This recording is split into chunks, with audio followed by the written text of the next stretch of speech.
What's up, everyone? This is your host, Ghost, coming to you live with another wonderful video. How is everyone doing today? Doing well myself. All right. A little late, but that's all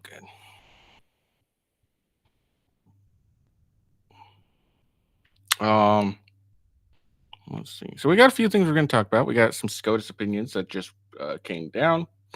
Um, uh, Mostly the Chevron being strike down. Chevron deference, I guess, is the correct definition. And the obstruction charges of January Sixers. So we'll check those out here real quick. I'm not going to read the full document. Um,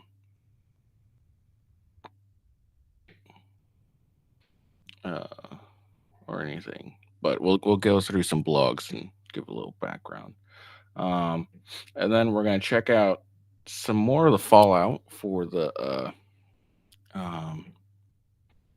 from the what's it called?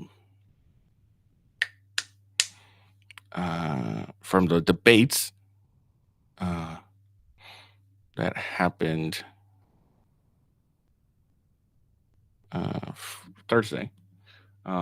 Got like some CNN stuff, and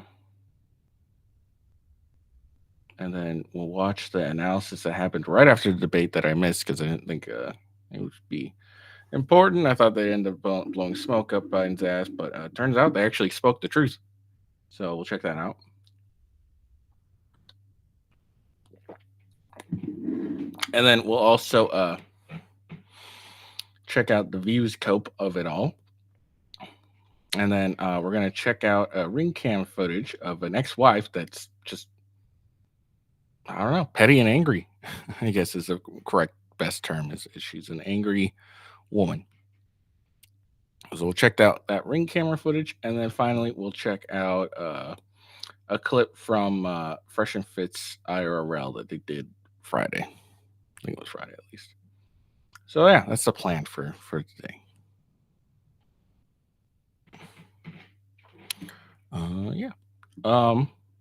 Yeah. So make sure you follow me on X at official WGhost. That's the best way to find out when I go live and what I am up to. You could also watch me live if you choose to. Rumble is, of course, rumble.com/withghost. And then YouTube is youtube.com/@withghost. And Twitch is twitch.tv/officialwithghost. And then my gaming channels, although I have yet been streaming on gaming stuff for a while. For Rumble is Gaming with Ghosts, and for YouTube it's at Official Gaming with Ghosts. So links are in the description, but check me out there. Let's see. Yeah. Oh, FYI, I will be doing a reaction to a debate that Andrew Wilson did Friday, I think. I think it was Friday. We're gonna check that debate out. I am waiting for it to, either get on his channel because he took it down, but I know later on he's going to end up putting it back up, or we might just go to Raging Tomato and watch it there. But I haven't decided yet. But we'll do that tomorrow.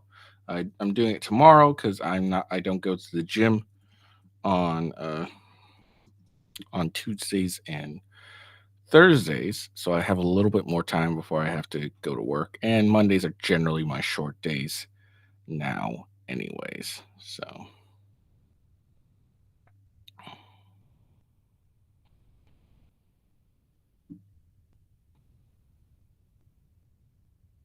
just gonna check crucible.video. See if okay, yeah, so it's still not on there. No problem. But yeah, so we'll probably go to the Raging Tomato who ended up posting it. And yeah. So there we go. All right. So moving on. Let's get to it.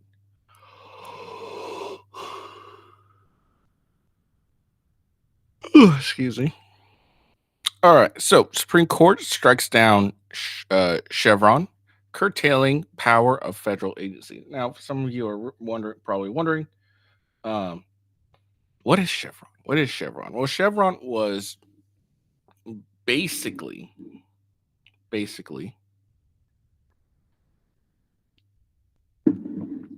federal agencies being able to basically like interpret law, and we were supposed to basically defer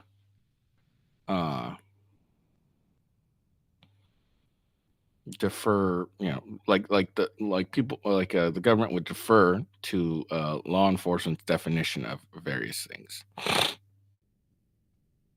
So for example, when the ATF decided to, hey, we're going to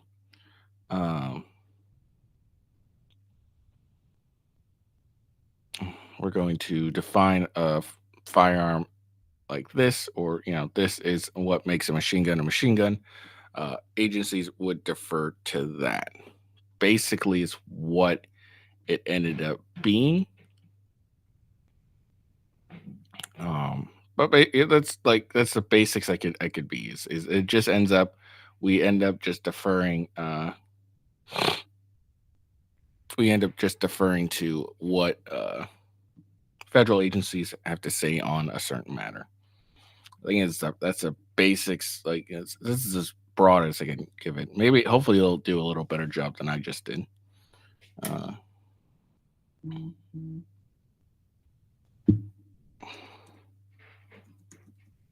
So maybe someone has a better explanation.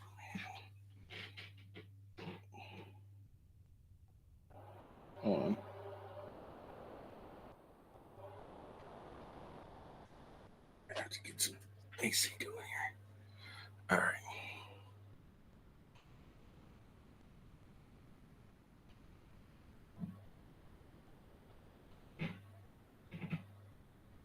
Okay, here we go. Here's a good definition of it. A lot better than I can do.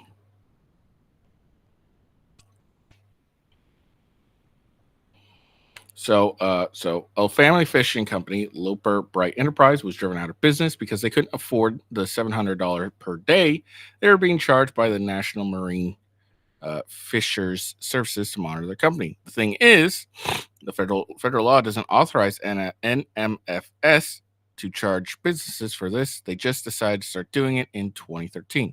Why did they think they could get away with it, charging people without any legal authorization?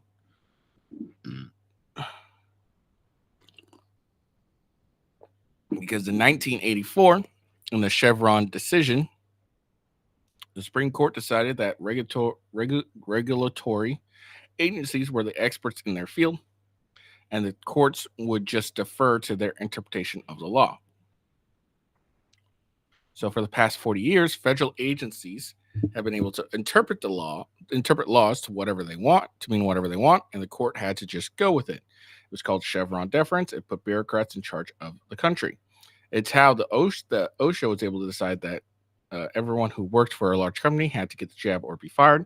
No law gave them that authority. They just made it up. It's how the ATF was able to decide a piece of plastic was a machine gun. It's how the NCRS was able to decide that a small puddle was a protected wetland.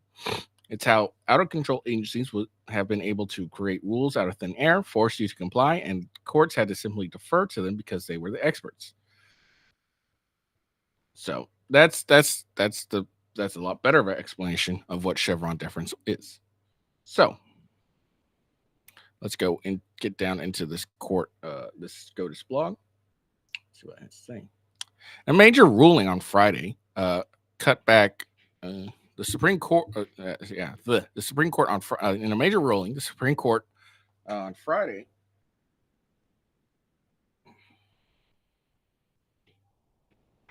It's probably a lot quieter. On Friday, cut back sharply on the power of federal agencies to interpret the laws they administer and rule that courts should rely on their own interpretations of ambiguous laws. The decision will likely have far-reaching effects across the country, from environment regulation to healthcare costs. In a vote of 6-3, justices overruled their landmark 1984 decision in Chevron versus National Resource Defense Council, which gave rise to the doctrine known as the Chevron doctrine. So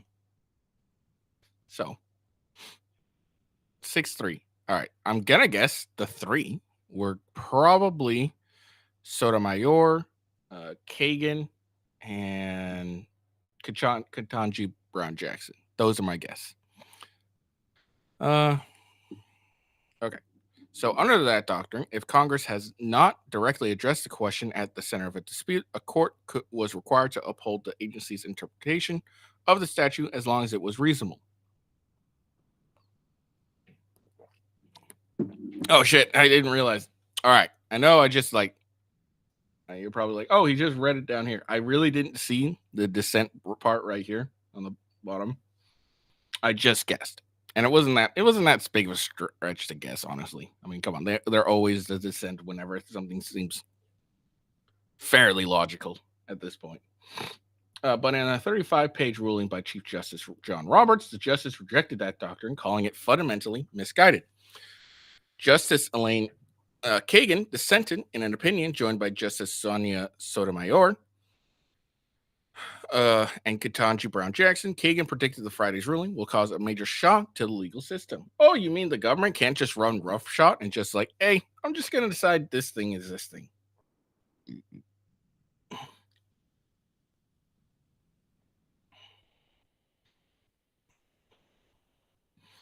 When the Supreme Court first issued its decision in the Chevron case more than 40 years ago, the decision was not necessarily regarded as a particularly consequential one. But in the years since then, it became one of the most important rulings on federal administrative law, citing by courts more than 18,000 times.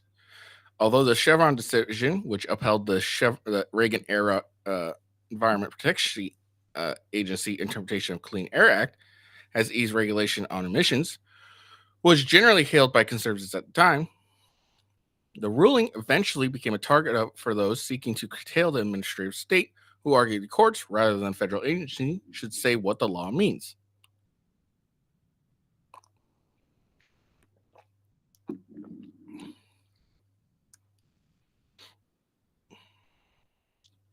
Justices had rebuffed earlier requests, including by one of the same lawyers who argued one of the cases here, to consider overruling Chevron before they agreed last year to take up a pair of challenges to a ruling issued by National Marine Fisheries Services. The agency had required the herring industry to pay the cost, estimated at $710 per day, associated with carrying observers on board their vessels to collect data about their catch and monitor for overfishing. The agency stopped the monitoring in 2023 because of lack of funding.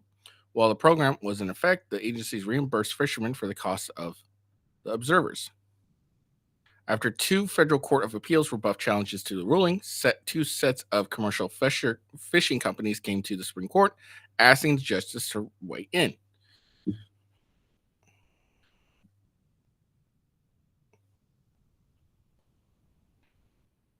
Let's see. The justice took up their appeal, agreeing to address only the Chevron question in Relentis v. Department of Commercial and Lober Bright Enterprise v. Raimondo.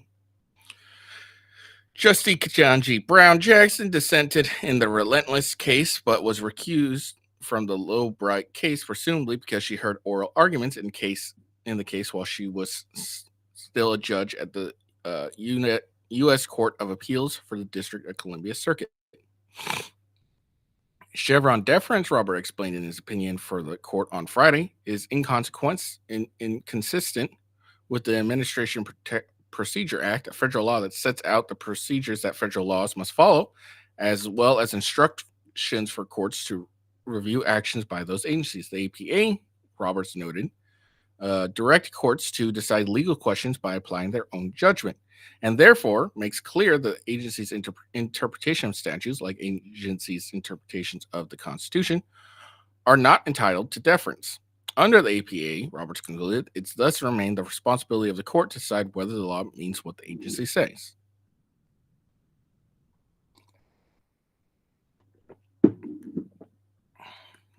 Roberts rejects any suggestion that agencies, rather the courts, are better suited to determine what ambiguities in the federal law might mean. Even when those ambiguities involve technical and scientific questions that fall within an agency's area of expertise, Roberts emphasized Congress expects courts to handle technical statutory questions. Sorry. And courts also have the benefit of briefing from the parties and the friends of the court. Moreover, Roberts observed, even if courts should defer to an agency's interpretation of an ambiguous law that it administers, it can consider that interpretation when it falls within the agency's purview, a doctrine known as Skidmore deference. Stare decisis, the principle that courts should generally adhere to their past cases, does not provide a reason to uphold the Chevron doctrine. Roberts continued. Roberts can characterize the doctrine as unworkable. One of the criteria for overruling prior precedent, because it's so difficult to determine whether a statute is indeed ambiguous. And because of the Supreme Court's constant tinkering with the doctrine, along with its failure to rely on the doctrine in 8 years, there's no reason for anyone to rely on Chevron. To the contrary, Roberts suggested the Chevron doctrine allows agencies to change course even when Congress has given them no power to do so. Roberts indicated that the court's decision on Friday would not require early cases that relied on Chevron to be overturned. Mere reliance on Chevron cannot constitute a special justification for overruling. A decision upholding agency actions because it says a precedent relied on Chevron is at best just an argument that the precedent was wrongly cited, which is not enough standing alone to overrule the case. Let's see. Supreme Court is expected to rule on Monday when the statute of limitations to challenge agencies' actions begin to run. Federal government has argued that in the case that corner post versus Federal Reserves, that if the challenger prevails, it would open the door for a wide range of belated challenges to agency regulation. Justice Clarence Thomas has penned a brief concurring opinion in which he emphasized that the Chevron doctrine was inconsistent not only with the Administrative Procedure Act, but also with the constitutional division of power among the three branches of government. The Chevron doctrine, he argued, required judges to give up their constitutional power to exercise their independent judgment, and it allows the executive power to exercise powers not given to it.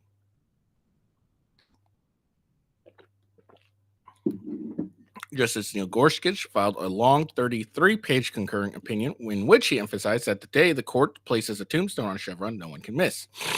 In doing so, the court returns judges to interpretive rules that have guided federal courts since the nation's founding.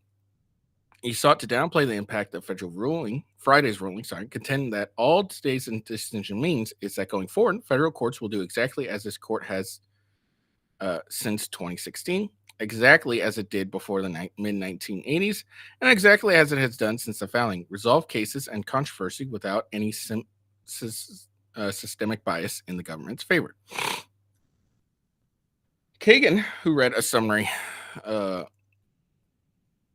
or dissent from the bench, was sharply critical of the decision to overrule the Chevron doctrine. Congress often enacts regulatory laws that contains ambiguities and gaps, she observed, which agencies must then interpret. The question, as she framed it, is who decides which of the possible readings of those laws should prevail? The courts, obviously.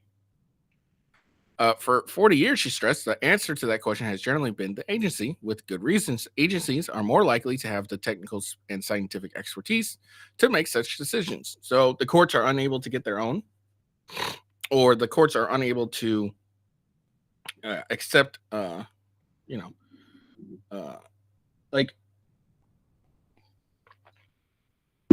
this doesn't bar courts from agencies from bringing in their own experts and making their argument for them. It just now means that there's an even playing field. Like if like it said in that tweet I just read, if an agency decided that your small puddle is considered a wetland, now you actually have an equal playing field to argue that it's not, and not have your own fucking your government taking part of your land and trying to preserve it as a quote unquote wetland. So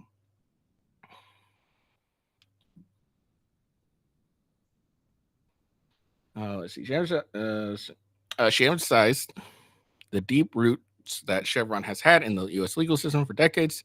As implied, it has been applied in thousands of judicial decisions. It has become the part of the wrap and woof of modern government, supporting regulatory efforts to all kinds. To name a few, keep air and water clean, food and drugs safe, and financial markets honest. Yeah, financial market honest. By overruling the Chevron doctrine, the court has created a jolt to the legal system. Gagan also pushed back against the majority suggestion that overruling the Chevron doctrine would introduce clarity in judicial review of agencies' interpretations, noting the majority asserts that agencies' interpretations may be entitled to respect going forward. She observes that if the majority thinks the same judges who argue today about where ambiguity resides are not going to argue tomorrow about what respect requires, I fear it will be gravely disappointed. Okay, whatever. Similarly, she questioned the majority's assertion that Friday's decision would not call into question decisions that relied on Chevron doctrine to uphold agencies' actions. Courts motivated to overrule an old Chevron-based decision can always come up with something to label a special justification. She posted, all a court needs to do is look at today's opinion to see how it is done. Okay, so what? But more broadly, Kagan rebuked her colleagues in the majority for what she characterized as a judicial power grab. She laminated that by overruling Chevron, the court had, in one fell swoop, given itself exclusive power over every open issue, no matter how expertise driven or policy laden involving the means of regulatory law. So, but it was originally in their power. Where does it say that federal agencies could just interpret the law how they decide? That's what it basically ends up being. So now it's up to the courts. Now you get a fair shake of arguing that, hey, no, the agency's wrong here, and you don't automatically going into a losing battle.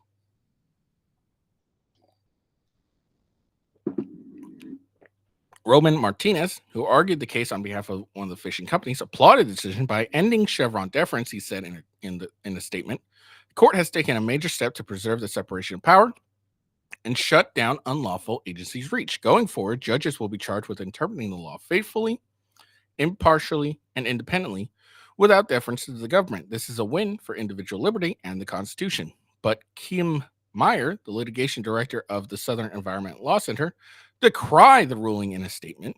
Supreme Court today says individual judges around the country should decide the best reading of a statute.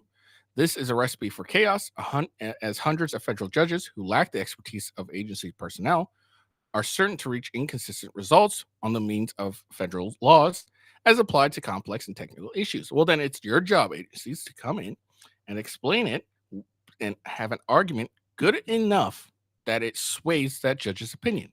But it also means that, the person that you're trying to fuck over has an equal playing field and the ability to go and get their own experts and say, no, this person's bullshitting you. And then the courts don't have to go like, well, I'm Chevron deference. I just got to defer to this person. Friday's ruling, came in one of the three cases during the 2023-24 seeking to curtail the power of federal agencies and conservative efforts, sometimes dubbed the war on the administrative state. In October, the court heard arguments in a challenge to the constitution of the mechanism used to fund the consumer watchdog Consumer Financial Protection Bureau. Last month, the court upheld the CFPB's funding by a 7-2 vote. And on Thursday, the Justice Part back the power of the Securities and Exchange Commissions and other administrative agencies, holding that the SEC cannot continue to use in-house procedures to impose fine in securities fraud cases. All right. So there we go. So that's the end of agencies' power, which is good. Again, all this does is just ensure that you get a fair shake now. So that's all that happens. You get a fair shake. All right. You're able to make your argument and have, as a 50-50 shot of being getting the outcome you want. That's all this really does. I highly doubt they're going to say, all right, everything made by Chevron deference since now it needs to be relooked at. I doubt that's going to end up happening.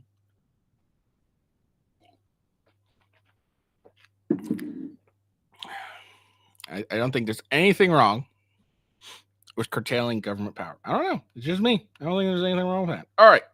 So if you guys remembered, I covered this.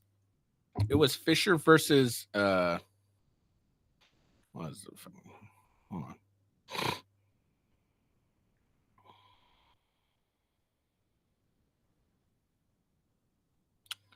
Let's see.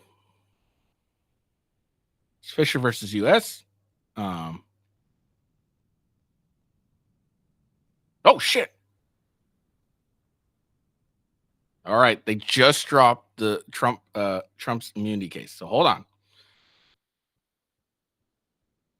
We're nope. We got something new. They just dropped Trump versus United States. This is something we've been looking forward to for a while now.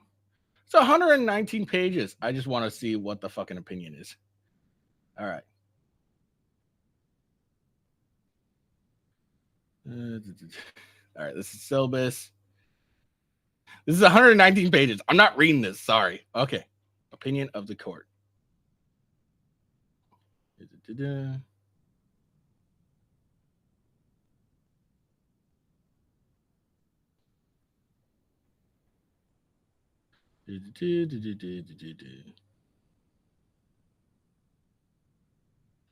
I do not have the patience to read 119 pages. That is fucking ridiculous.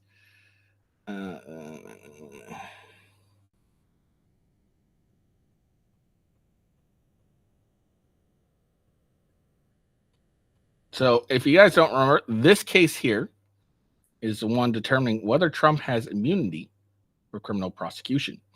They decide that he does, then it's going to end up being problems for a lot of the case. Okay. Well, okay. So let's see.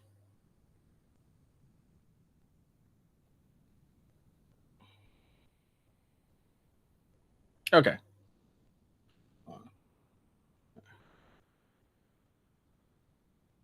Okay, there we go. So here it is, right here. All right. So it is these enduring principles that guide our decision in this case. The president enjoys no immunity for his unofficial acts, and not everything the president does is official. The president is not above the law, but Congress may not criminalize the president's conduct in carrying out the responsibility of the executive branch under the Constitution and the system of separated powers designed by the framers and have always demanded an energetic, independent executive. The president, therefore, may not be prosecuted for exercising his constitutional power, and he is entitled, at minimum, to a presumptive immunity from his prosecution for all his official acts. That immunity applies equally to all occupants of the Oval Office, regardless of policy, of politics, policy, or party. The judgment of the Court of Appeals for the D.C. Circuit Court is vacated, and the case is remanded for further proceedings. So there you go. There we go. Trump has immunity. It's not surprising. Not surprising at all. Okay, Justice Sotomayor is dissenting. Shocking.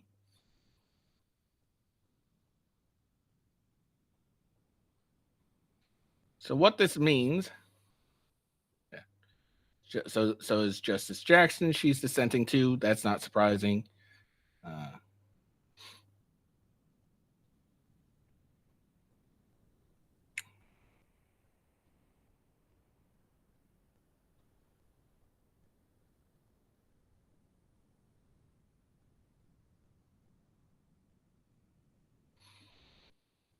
Okay, cool. So Trump has gotten his immunity for his official acts.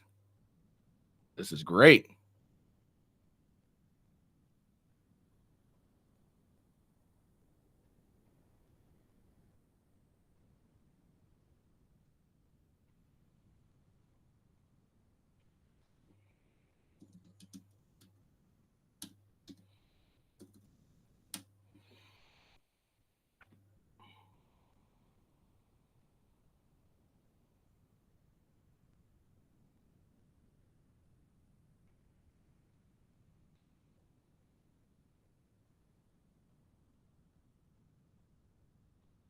Surprised this is not blown up yet on my Twitter.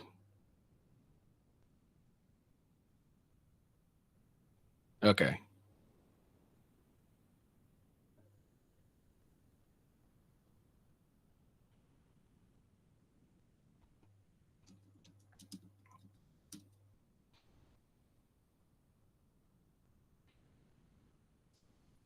Sorry, I know we diverted from what we were originally going to talk about, but this is far more important. Sorry.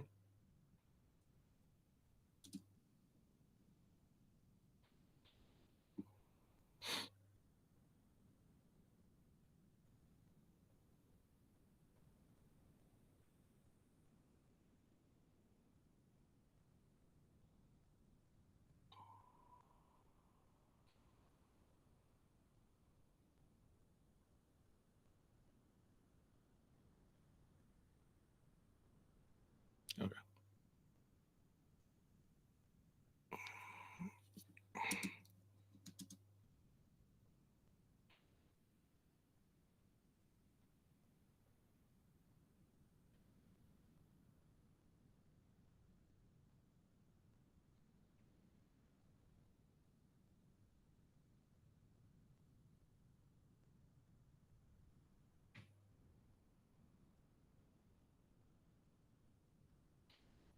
So basically, if I, I'm not reading through this entire fucking argument, but because it's fucking long, so I'll probably cover it more tomorrow.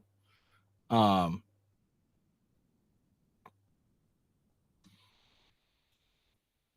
well, someone else fucking does it for me. So yeah, Trump doesn't have, so he has immunity for official acts, and then he does not have immunity in private matters, which is the obvious ruling that was going to happen. Obviously, you can't give the president immunity for doing private conduct, but of course, he should have immunity in for for official acts. So that was definitely given.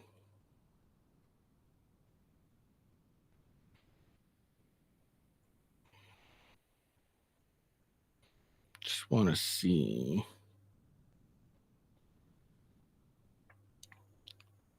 Because it just dropped. So probably after this January 6th case, we'll get someone doing a little better job. Because I'm not reading that whole 119 page opinion. It's 119 pages, but the gist of it was Trump is immune for official acts. Any non-official acts he's not immune from. So now it's his argument. Now for a lot of his cases, he needs to argue that this was an official act and this was a non-official act. And even if that official act led into something like after his presidency ended, if it happened during his presidency, like if it started during his presidency and he finished up after he was out of office, it's still considered an official act.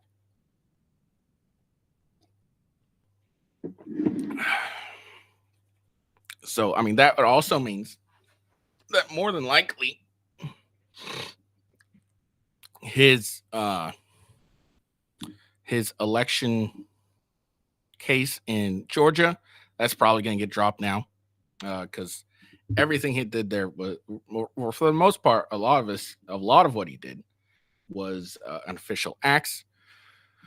The election people, like the sending elected official or like a electoral whatever it was to Congress, saying they were the elected officials for the electoral college or whatever it was. That one might be murky, but the majority of that case is done with, of the elections fraud case. Jack Smith's case probably gonna get thrown out. So this is all good. So big win for Trump. Trump gets immunity.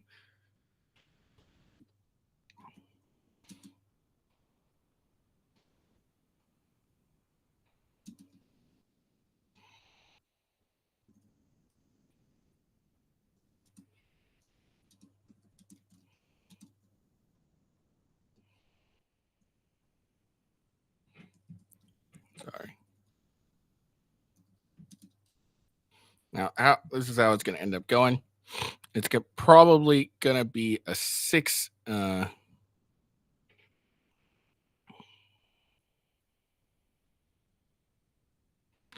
It's probably going to be like a 6v3, and this three are going to be Sotomayor, uh, uh, Ketanji Brown Jackson, and Kagan. That's who there's going to be the three, for sure. I don't think. I don't think. I don't think Robert sided with the dissent. I think he ended up ruling with it, but I don't know for sure.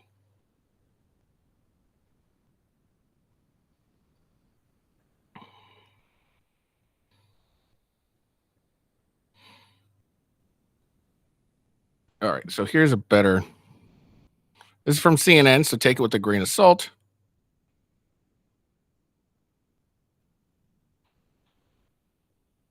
But this is what we're gonna go with. All right, so the Supreme Court ruled Monday that Donald Trump may claim immunity from criminal prosecutions for some of the actions he took in the waning days of his presidency, in a decision that will likely further delay a trial on his federal election subversion charges pending against him. In the most closely watched case before the Supreme Court, the ruling rejects a decision from the Federal Appeals Court in February that found Trump enjoyed no immunity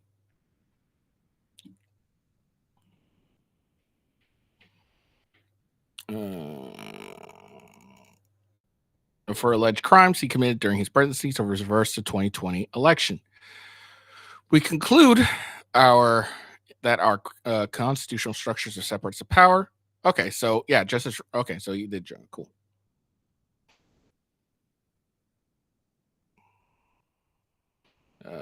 So, in the nature of president's power requires the former president to have some immunity from criminal prosecution for official acts during his tenure in office, Chief Justice Roberts wrote in Monday's opinion.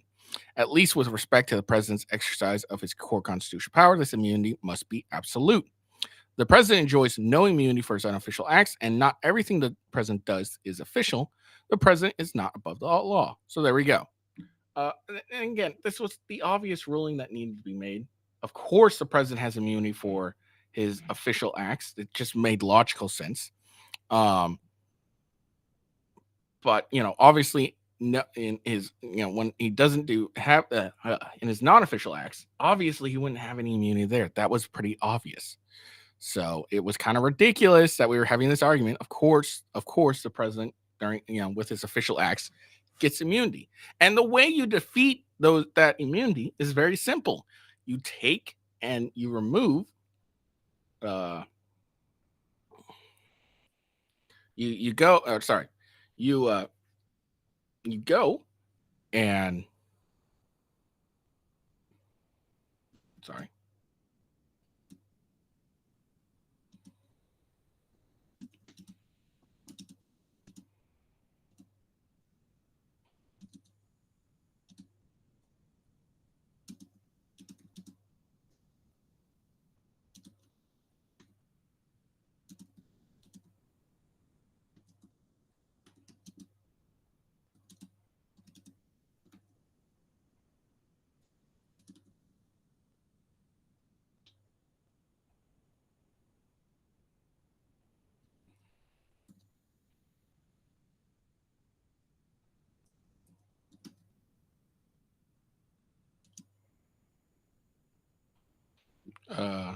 Forgot what I was saying. Sorry, I got distracted. I was tweeting. But yeah, this was an obvious decision. All right, this was a decision that definitely should have been made. It should have been obvious like from the get go. So yeah, my prediction was correct when I made it. Was that like Chief Justice Roberts was like an either or. I felt he was a little more on the giving the president immunity, and turns out I was right. So yeah, and the three who I thought was going to dissent were the three who dissented. Like obviously. Sotomayor and Ketanji Brown Jackson for sure. I'm assuming Kagan did as well. Hold on.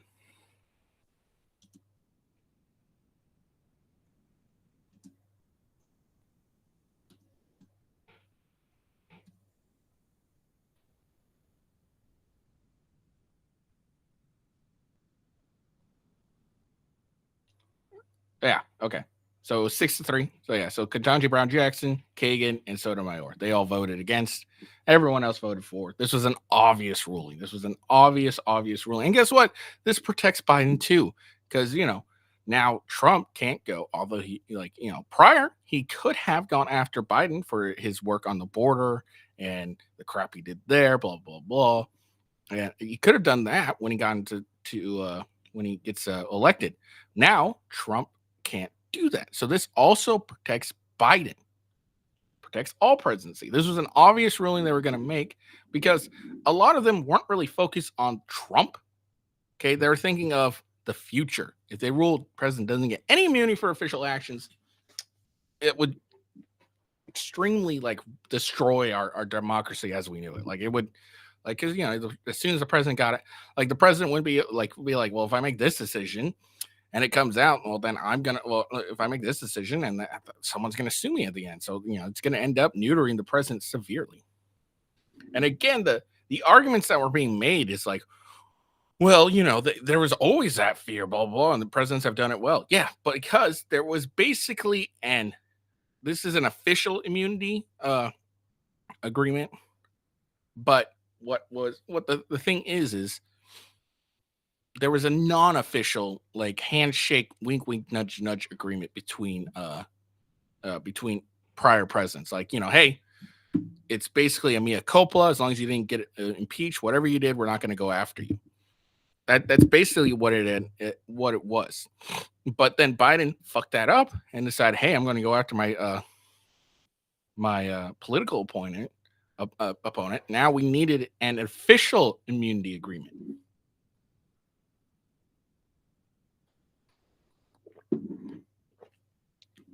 And again, the way you get rid of that immunity is you impeach him. Once you impeach him, that removes that immunity and allows him to be prosecuted. So it was always obvious Trump had immunity, but apparently people are just retarded. All right, so moving on. So going back in time, prior to my before the immunity agreement, there's the Fisher case. He was a January 6er who was prosecuted and was arguing that being charged with obstruction of official proceedings was wrong and unlawful or unconstitutional. I can't remember. I predicted this was going to be not for him. I turned out to be wrong. Hey, 1 out of 2. Or yeah. So I'm 1 for 1 at the moment. It just sounded to me that they were going more on the government side. I was wrong. All right.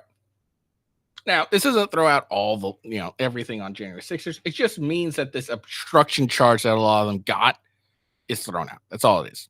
The Supreme Court on Friday threw out the charges against a former Pennsylvania police officer who entered the U.S. Capitol during the January 6, 2021 attack. By a vote of 6-3, the justice ruled that the law that Joseph Fisher was charged with violating, which bars obstruction of an official proceedings, applies only to evidence tampering, such as destruction of records or documents in official proceedings. The Friday's ruling could affect charges against more than 300 other January 6 defendants. The same law also at the center of 2 of the 4 charges brought by special counsel Jack Smith against former President Trump in Washington, D.C. All right, so Jack Smith now, so prior to this immunity agreement, this immunity ruling, Jack Smith already lost basically 2 of his charges, okay? So that's what it seems. I don't know what the exact charges are, but basically 2 of his charges got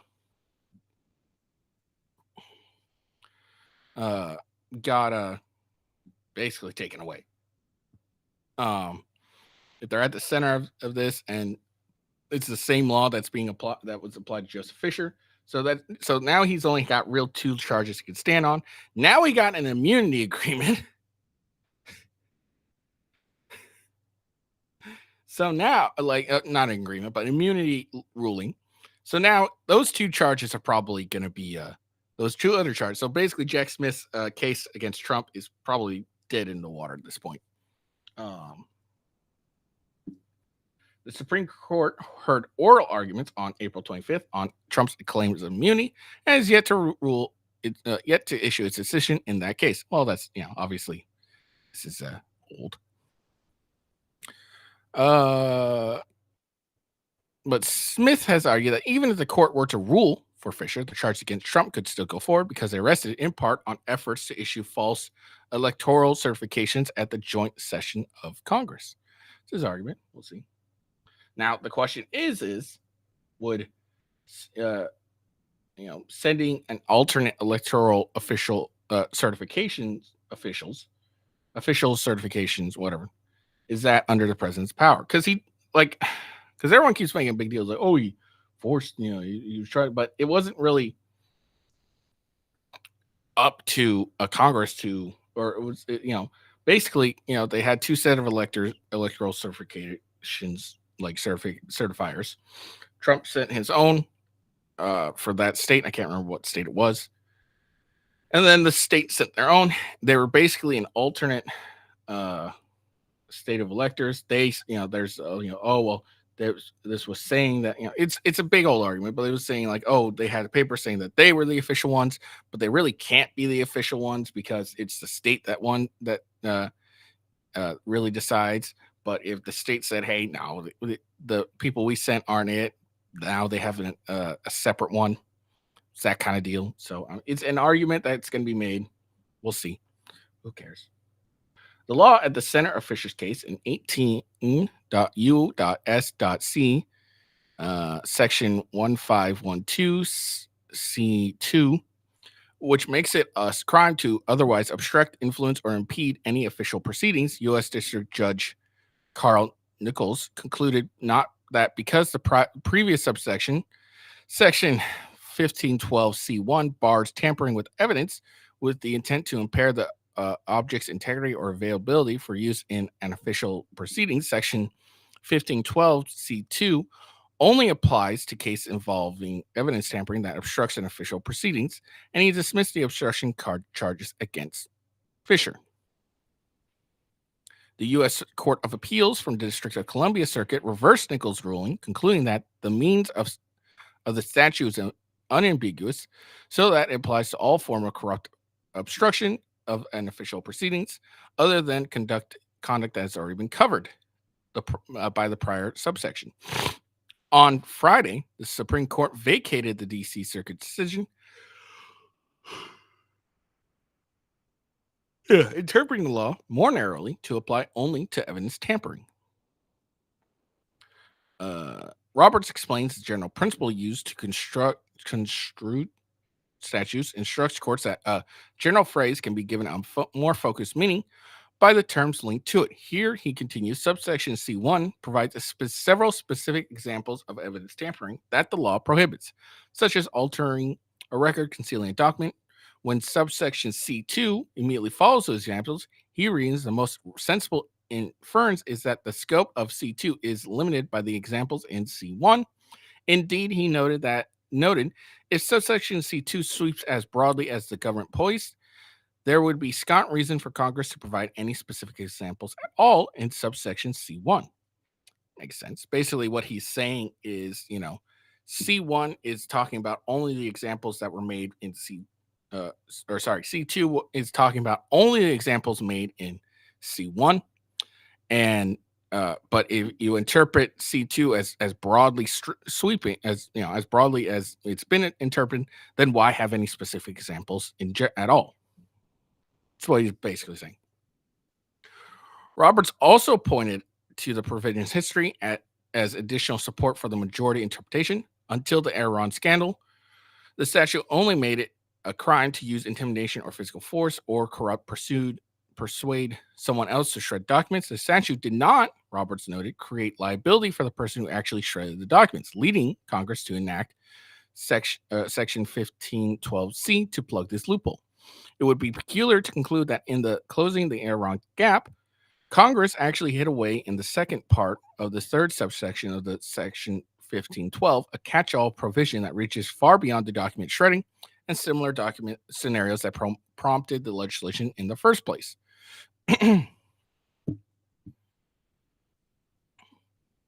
Yeah, I think this was a 7-2 decision.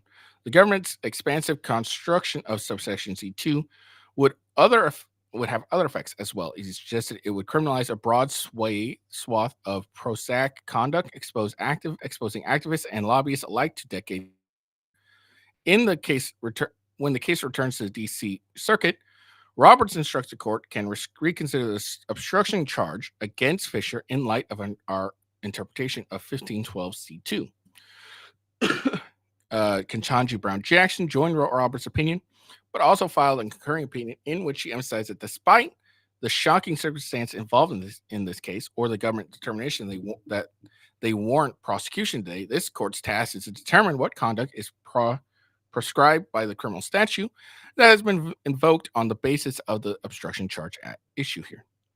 Jackson suggested that it beggar beliefs that Congress would have inserted a breathtaking broad first of its kind criminal obstruction statute accompanied by a 20-year maximum penalty in the midst of a significant, more granular series of obstruction prohibitions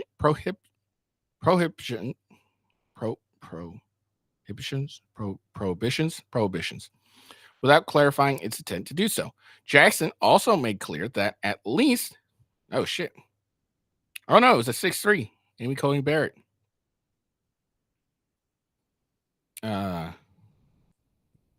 He was charged, he stressed, with corruptly obstructing a proceedings before. Okay, Jackson also made clear that, at least in her view, the charges against Fisher could still go forward. He was charged, she stressed, with corruptly obstructing a proceedings before Congress, specifically Congress certification of the electoral vote, which used records and documents. If Jackson posed the conduct at the center of the charges against Fisher involved the impairment or the attempted impairment of the availability or integrity of things used during the January 6th proceeding, the charges against him can go forward. Amy Coney Barrett dissented in an opinion joined by Justice Sonia Sotomayor and Elena Kagan.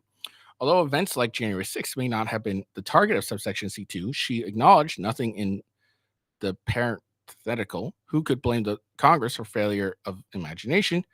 She argued the court should stick to the text when statutes go further than the problems that inspire them. Instead, she contend the court does textual backflips to find some way, anyway, to narrow the reach of each subsection C2. For Barrett, the text of subsection C2 clearly supports government's broad interpretation. Subsection C2, she asserts, covers all sorts of actions that affect or interfere with official proceedings, and the word otherwise does not limit its scope. Barrett also rejects the majority contend that the government interpretation could lead to lengthy criminal sentences against activists and lobbyists. First, she noted a defendant can only be convicted under subsection C2 if the government can show he acted corruptly. Second, although law calls for a maximum sentence of 20 years, it does not specify a minimum sentence, suggesting that Congress believed the conduct covered by law may run the gambit from major to minor. In a statement, Attorney General Merrick Garland indicated that he was disappointed by this ruling, but stressed that the vast majority of more than 1,400 defendants charged for illegal actions on January 6th will not be affected by this decision. There are no cases, Garland said, in which the department charged a January 6th defendant only with the offense at issue in Fisher. Yeah, but it would lower a lot of the sentences that have been made. So, it's not going to end up like, freeing anyone more than likely, but the sentence they got for it would probably end up being lowered, which is basically the idea.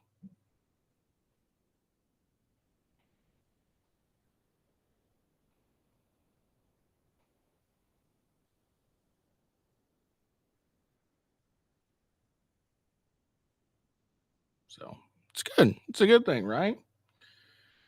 All right. So moving on, we're going to talk about the debates. So looking at a CNN poll here. After the debates, let's see, this happened. When was this made? Okay, well, I don't know when this was made. But after the debates, Biden has an approval of 38, a disapproval of 58. Okay. So his disapproval has risen while his approval has fell. His disapproval has already been big, but now it's like It's leapt since the debates. It's not really surprising. He did a very poor job, and it has caused a lot of Democrats to start to freak the fuck out, which is hilarious. Yeah, like 22 minutes before I got to call it quits. So we'll check this out. We're gonna. This is from the analysis after the debate. As is my custom, 1.5 speed. Apparently, closed caption is unavailable. I messed up and I didn't get watch this when it happened, so it's my bad. We'll only do a portion of it, really. But yeah, here we go. Making their way off the CNN debate stage. It's like Joe Biden, the first lady, has come out. Former President Trump walking off the stage. The first debate of the 2024 campaign and the earliest presidential debate ever now in the books and in front of the voters. Tonight, along with Aaron Burnett, the first word on what those voters might make of it from our political professionals, from our CNN Flash Poll and Swing State Focus Group. We'll be talking to surrogates, including Vice President Harris, getting fact checks from Daniel Gale, and new reporting from inside both campaigns. With me here, CNN political commentator Scott Jennings, Kate Bedingfield, David Urban, Van Jones, Alyssa Farr Griffin, and Newsnight anchor Abby Phillip, David Axelrod, and CNN chief national correspondent John King. John, let me start with you. Your thoughts. Anderson, this was a game-changing debate in the sense that right now, as we speak, there is a deep, a wide, and a very aggressive panic in the Democratic Party. It started minutes into the debate, and it continues right now. It involves party strategists, it involves elected officials, it involves fundraisers. And they're having conversations about the president's performance, which they think was dismal, which they think will hurt other people. So this is CNN. Right after the debate, this is CNN, and they are freaking out. They are terrified. Everyone knows that this was a shit debate for Biden. Biden sucked. Like, everyone knew it. It's so bad, even CNN knew it. Down the party in the ticket, and they're having conversations about what they should do about it. Some of those conversations include, should we go to the White House and ask the president to step aside? Other of the conversations are about, should prominent Democrats go public with that call? Because they feel this debate was so terrible. They do say, in moments in the debate later, the president got better and got his footing, but then at the end, even his closing statement was a little halting. The contrast between the two candidates. Let me be clear. None of them, and a lot of Republicans, don't think Donald Trump had a great night. Donald Trump broke the fact-check machine more than I can count tonight. That will be on the record as we go forward. He refused to answer some very specific and direct questions about his conduct, about January 6th and what all. So that will be dealt with out there. And sometimes there's a parallel universe between the political elites and the American people. It'd be nice to see what the voters say. But I can tell you, it started minutes in. It started with the first couple of answers, and it has continued throughout the night from oh my God, oh my God, oh my God, to what do we do about this? And it involves very senior people in the Democratic Party, including elected officials, saying we have a problem. Just to co-sign what John is saying, I mean, the panic that I am hearing from Democrats is not like anything that I have heard in this campaign so far. And a lot of it has to do with, first of all, there was a deep frustration about Trump's lies. I mean, he lied a lot tonight. But See, I love this. They're like, oh, there's a deep frustration of Trump's lies. Guess what? Okay, Biden lied just as much. All right. I think I read it. I don't remember exactly who, but it was basically what it ended up basically being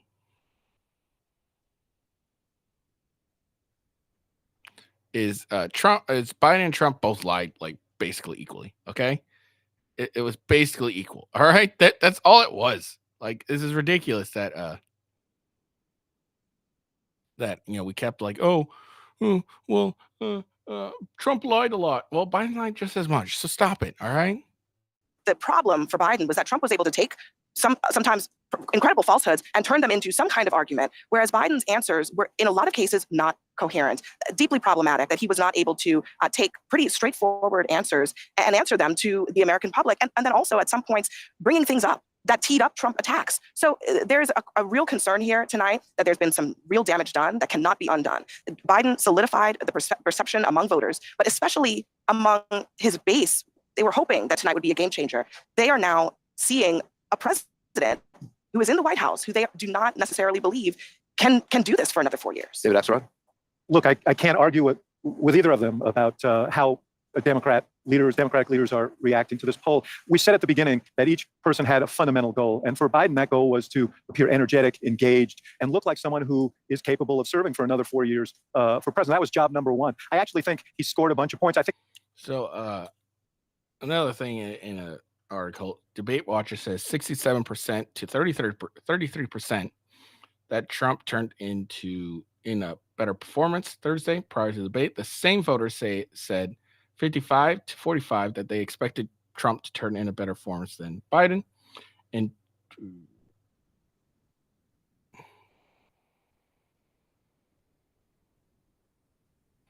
so a near universal 96% of GOP debate watchers say Trump did a better job in the debate, while a more modest 69% of Democratic debate watchers views Biden as the Knights.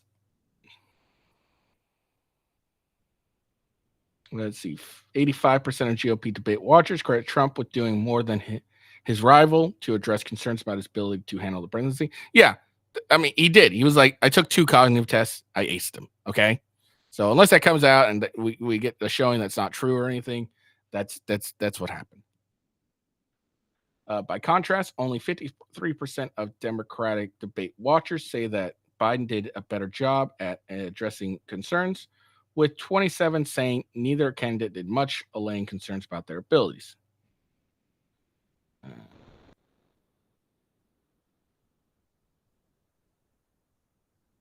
Okay, so there we go. I think if you just judge this on sort of policy stuff, he did score a bunch of points on issues like abortion, for example, on some of the economic issues. No, he didn't. But there is a feeling. I think there was a sense of shock, actually, how he came out at the beginning of this debate, how his voice sounded. He seemed a little disoriented. He did get stronger as the debate went on, but by that time, I think the panic had set in, and I think you're going to hear discussions that I don't know will lead to anything, but there are going to be discussions about whether he should continue. And I think part of it is Donald Trump did not meet his mission either. He could not resist the temptation to be nasty. See, this is the problem with CNN is they forget that's what Trump. That's what people like about Trump. They like that he's nasty. They like that he gets in and just insults these idiots and goes and this guy's wrong, this guy's dumb, slow Joe. He called Biden Brandon. Come on, that's what people voted for Trump. People like that about Trump. They do. Shock. I'm sorry. I'm sure you don't understand that, but people like that of Trump. Prevaricate about a whole bunch of things, about his own record, about Biden's record, and to seem petty and small at times. So what you saw was a candidate who's deeply vulnerable and a president who may not be able to take advantage of it. Listen, if anybody in America thinks that was even close to being an okay debate by Joe Biden, I'm living in a parallel universe. It was an unmitigated disaster for President Biden from the second he walked out to the closing statement. The biggest issue for Democrats is abortion, and he couldn't give an answer. He gave an answer for he couldn't even give a coherent answer on the biggest issue for Democrats tonight. I've heard from leading Democrats across the United States, elected governors, congressmen, who are texting me and saying, I'm worried I'm going to lose if Joe Biden's at the top of the ticket. Bob Casey, I promise you tonight, in the state of Pennsylvania, is thrown up in his mouth because he knows if he's got to stand next to Joe Biden, he's going down in Pennsylvania. If he's on the ticket, I don't know how it's going to work. Yeah, look, it was a really disappointing debate performance from Joe Biden. I don't think there's any other way to slice it. His biggest issue that he had to prove to the American people was that he had the energy, he had the stamina, and he didn't do that. And so I think that is of concern. And I think for a lot of Democrats, that's very disappointing. I will say Donald Trump also had some really rough moments in this debate. And talking to the Biden campaign, they say their dials started really moving away from Trump as he was increasing his personal attacks on Biden. So I think there was a lot about his kind of character and the kind of personal nastiness that he was putting on display. Look. No one gives a shit. All right, let's just make this clear. All right, no one really cares that Trump's nasty. Trump's being nasty. He's being mean. We don't care. We really don't care. That's not why we vote for. It's not something new. Okay, it's not something new. That Trump's nasty. Trump's mean. Trump's gross. We don't care. Okay, this is what we want from Trump. We like someone who is nasty. We like someone who doesn't just let anything let some bullshit happen. We like that. So sorry if you're surprised by this, but it doesn't really matter to us if Trump's nasty. That doesn't help him with the swing voters that he needs. And I also think you saw him continue to get sort of more and more. She might be right about that. Probably doesn't help him with swing voters. That's all right. But when everyone seems to only because what I've been seeing lately is people saying, "Oh well, despite this performance, I'm voting for Biden," because they forget about the independent, or they forget about RFK. They're just only going to vote for it's okay to not like Trump. You may not like Trump all you want, blah, blah, blah, blah. But what's going to happen is those swing voters who don't like Trump's nastiness are going to also see that Trump's that Biden is far weaker than Trump. And, I'm thinking more going to vote for someone who's strong and nasty than someone who's weak and can't fucking get through a sentence without mumbling. And if they really don't like Trump, they'll just not vote. because everyone forgets about RFK. Everyone's like, everyone agrees that Biden's performed last night was terrible. And if you agree with that, then you shouldn't be voting for Biden, even if you're a Democrat. If you really don't like Trump, you should be voting for the Independent or the Libertarian Party. But you're not going to do that. You're just going to stay with your party lines. Because I think people forget about the Independent and all that stuff, and independents and libertarians and all that stuff. So what ends up happening is they forget about them and they just don't vote, or they'll vote for Trump, or even Trump's Biden's approval ratings dropped significantly, and it's not a surprise. Animated across the course of the debate, and give some really problematic answers about January 6th, some really problematic answers about Putin. So Donald Trump did not get off scot-free tonight by any stretch. But look, there is no two ways about it. That was not a good debate for Joe Biden. Ben? That was painful. I love Joe Biden. I work for Joe Biden. He didn't do well at all. He did not do well at all, and he looked. I'll give you the analysis. You kind of have the old man versus the con man. I can walk you through how I'm supposed to see it and say it, but I just want to speak from my heart. I love that guy. That's a good man. He loves his country. He's doing the best that he can. He's not a good man. Stop it. But he had a test to me tonight to restore confidence of the country and of the base, and he failed to do that. And I think there's a lot of people who are going to want to see him consider taking a different course now. We're still far from our convention, and there is time for this party to figure out a different way forward if he will allow us to do that. But that was not what we needed from Joe Biden, and it's personally painful for a lot of people. It's not just panic, it's pain of what we saw tonight. And if I may just add to that, I think Joe Biden lost in the first 3 minutes. I think a lot of voters probably tuned out, and millions of people are having conversations with their families. She's probably right. Like after that, they see Biden get on, and a lot of people just were like, they probably stopped watching. Like, this is ridiculous. I can't believe this.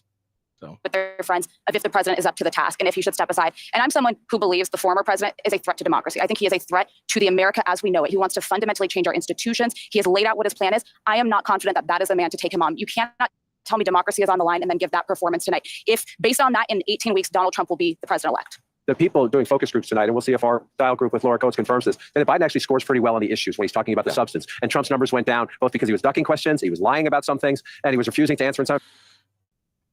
Look, you got to take CNN's analysis with a grain of salt. All right. Now, the fact that they're saying that Biden was poor and all that stuff, that's great. Okay. That tells you exactly that, how bad that performance was when even CNN have to admit it. But this whole, Trump was lying. Biden lied just as much as Trump, if not and more. Okay. So let's get off this. Trump lied a lot. So did Biden. Okay. Fact checkers fact checked Biden just as much as they did Trump. It's ridiculous at this point. All right. I think they all lied. Okay, cool. No one gives a shit if the politician lies anymore. And here's why. Because that's all they do is lie. They go in, promise a bunch of shit, and they're lying. The difference is with Trump is a lot of the stuff he said he ended up doing, or at least attempting. Most of the time we get, a bunch of lies, and they maybe attempt, or even do if we're lucky, a third of what they actually say. But Trump actually did a lot of what he said. Okay, he didn't really do 100% well on it, but he did a lot, and people saw that and are like, all right, well, there's some consistency here at least. So, okay, Trump lied, Biden lied too. Okay, cool. They both lost on that issue.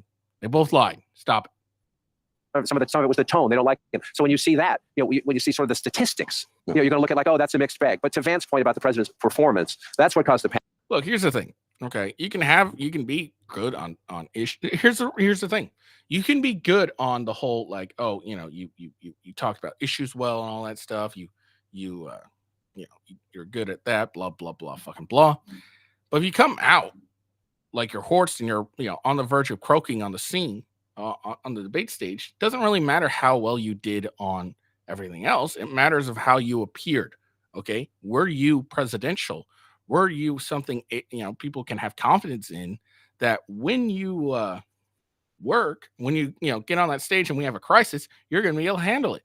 There's rumors, a White House aide or official or something like that, an anonymous White House official says Biden's only dependable 6 hours a day. Otherwise, he's incoherent most of the time. Okay, there's news of that going out about now. So it's it's the whole reason RFK is not doing as well as he probably should have. He has that disease where he sounds weak. Okay, he's on his vocal cords. Like, all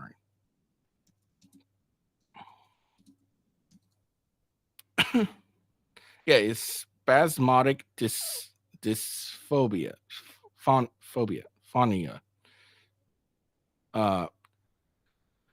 It's a condition, involuntary movement disorder that affects only the voice box. This condition causes muscles controlling the vocal cords to go into periods of spasm, resulting in his distinctive rasp.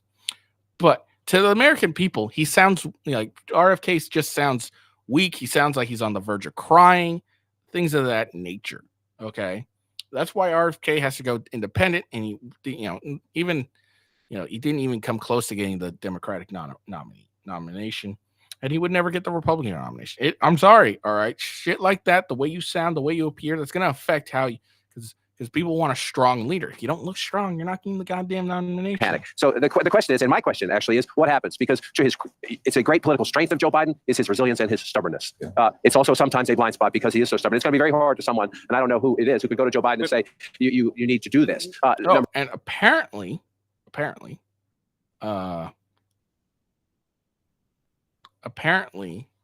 Jill Biden is preventing anyone from trying to talk Biden out of running. Again, that's another rumor. For one. And the question is, again, like I'm just telling you, to Abby's point, I've been doing this for 30-something years, going on 40 years, and I have never, ever had what happened on this thing tonight happen in the middle of the debate. It started early, and it continued. And to Van's point, Van made a very important point. These are people who love Joe Biden, who credit Joe Biden for kicking Donald Trump out of the White House. They're Democrats. The Democratic Party is a very diverse party. It fights about a lot of things. It has generational issues. It's had regional issues and everything else. The thing that unites the Democratic Party is trying to keep Donald Trump from getting back into the White House. They love Joe Biden for kicking him out. They don't want him back. They came into this debate nervous that Biden was in a weak position. They leave this debate panicked. John, if you love the guy, how could you put him out there? If you love him, if you love Joe Biden, if that was my father, you don't put a guy in that situation.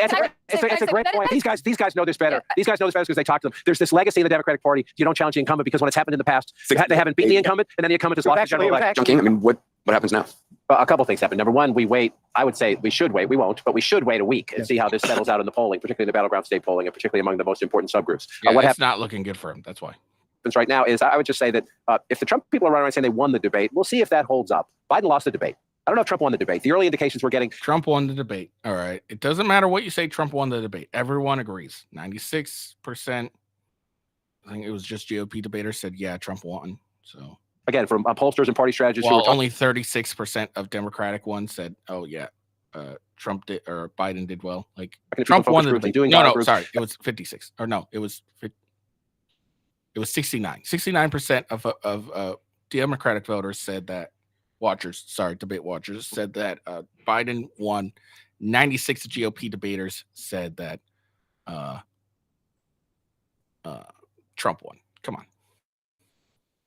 Is that Trump actually fared pretty poorly on the issues, and his tone was negative. So I don't think we don't have any evidence before us right now, in the hour after it ended, that Trump gained a lot of new voters. Put it that way, right? Did he hurt himself with the Trump base? Absolutely not. And so Donald Trump's going to get 40-something. He's going to get 40-something. Did he grow tonight? I'm a little skeptical of that. The main issue, though, is the president of the United States, the incumbent. Again, I don't know that the old rules apply because he's running against the former president, but this is my 10th one of these. And when the incumbent is running, the American people are being asked, keep what you got. Do you like what you got? Stay the course.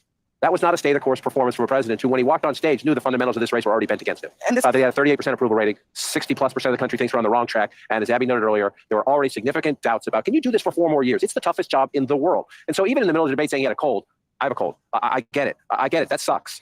Yeah, I have a cold. Yeah, no one believes that, all right? No one believes that Biden had a cold and that was why he had a poor performance. No one believes that.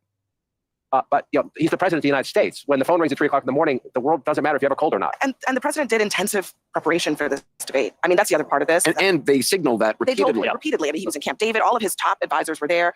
They were preparing him as well as they possibly could for this moment. He came in here saying, sorry, Van, just a moment, but he had to solidify.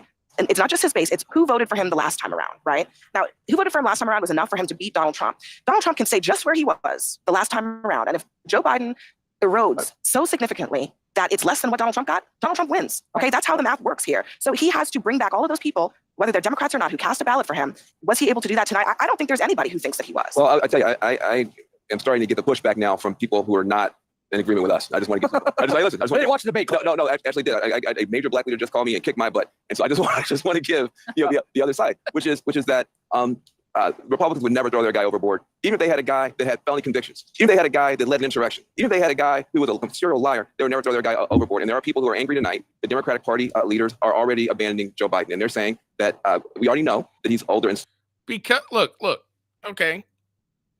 Here's the reason why. All right, because the insurrection, felony convicted, blah blah blah blah, all that stuff is due to the fact that if you actually look at the charges, what he ended up being charged with, what he was convicted of, what he was held liable for, we see those. We actually paid attention. We read them. We watched the stories. We read the stories.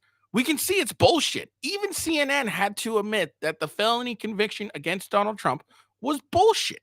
Okay, that's why Republicans aren't gonna throw their guy under the bus over felony convictions, whatever else you fucking said, insurrection, all that shit.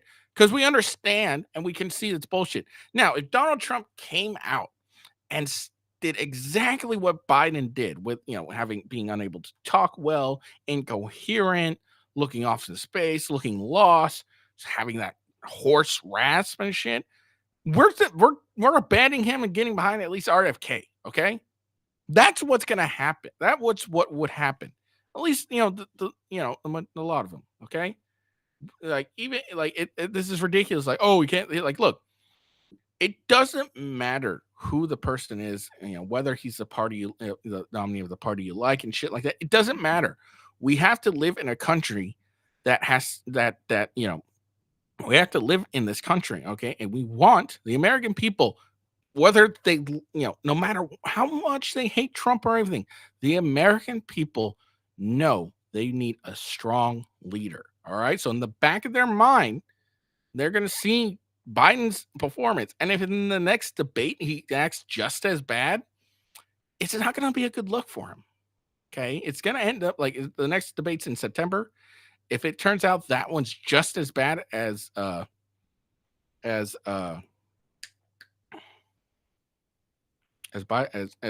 one, it's going to be over for him. Okay. And it doesn't matter. Like, people should be abandoning Biden. This is not a good look.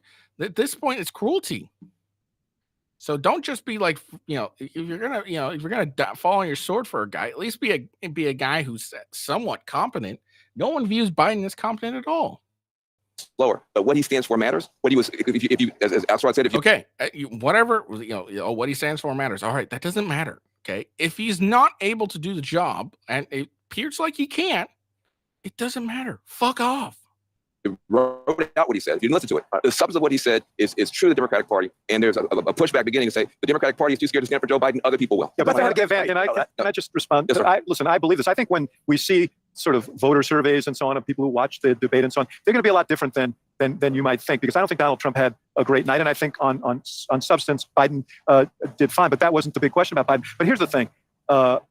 People can love Joe Biden. Lots of Democrats do. I worked with him. I have deep respect for him. Yes, but as you said earlier, the stakes are enormous. You said democracy is on the line. And so it becomes less an issue about loyalty to one person than to the idea of how much are you willing to fight for. I just want to give a voice to other folks. Let me jump in quickly on this point that Vantage made, because one of the reasons I started this voter project is Washington is often wrong about these things. So I'm always skeptical when all the elites in Washington or the people who live comfortable lives in Washington. This conversation is not just Washington. I want to make that clear tonight. This is Democrats across the country who are watching, Democrats who live in competitive areas, Democrats who love Joe Biden. It'll be interesting to see how it shakes out. But the other question I would just raise is, so there has to be a conversation with the president after tonight, right? Some of those conversations will be from people who say, sir, you should step aside. But if you want to take Van's position out there, the main organizing impetus in the Democratic Party is keep Donald Trump in retirement, right? Keep him out of the White House. So if you won't step aside, what are the conversations about what to do about tonight? Those will have to happen. So my question for the people who know best, and the one who knows the best is sitting right over there, is who can have that conversation with the president? Who's the only person in the party? I mean, Bill Clinton. All right. So that's the end of that.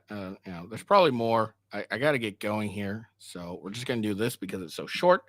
So the Joe Behar, the views suggest the debate was skewed against Joe, and that's why he performed so poorly.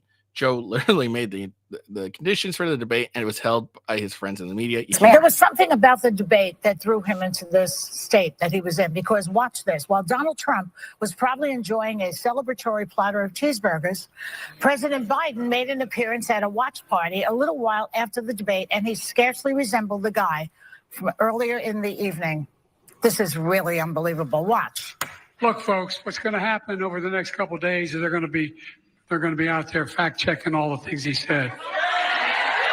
I can't think of one thing he said that was true. I can't think of one thing you said that was true, Joe. No, I'm not being facetious.